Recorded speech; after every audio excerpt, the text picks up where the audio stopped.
আল্লাহ তুমি আমার গুনাহগার উম্মতকে বাঁচাও।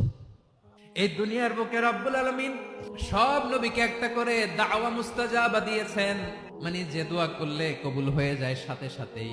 দুনিয়ার সব নবীরা ওই দোয়াটা দুনিয়ায় করে ফেলেছে। বিশ্বনবী বলবেন, আল্লাহ ওই স্পেশাল দোয়াটা দুনিয়াতে করি নাই, আজকে আমি তোমার দরবারে দাঁড়িয়ে কিয়ামতের দিন ওই দোয়াটা করছি। আল্লাহ আমার যে উম্মতের হৃদয়ে যাররা পরিমাণ ঈমান আছে, আমার একটা উম্মতকেও তুমি জাহান্নামে ঢুকাতে পারবা না। বিশ্বনবী পাগলের মতো একবার হাউজে কাউসারে যাবেন, একবার সিরাতে যাবেন, একবার পুলসিরাতের দিকে, একবার হাউজে কাউসারের দিকে পাগলের মতো দৌড়াতে থাকবেন। তার কোন গুনাহগার উম্মত যাতে জাহান্নামে ঢুকে না যায়।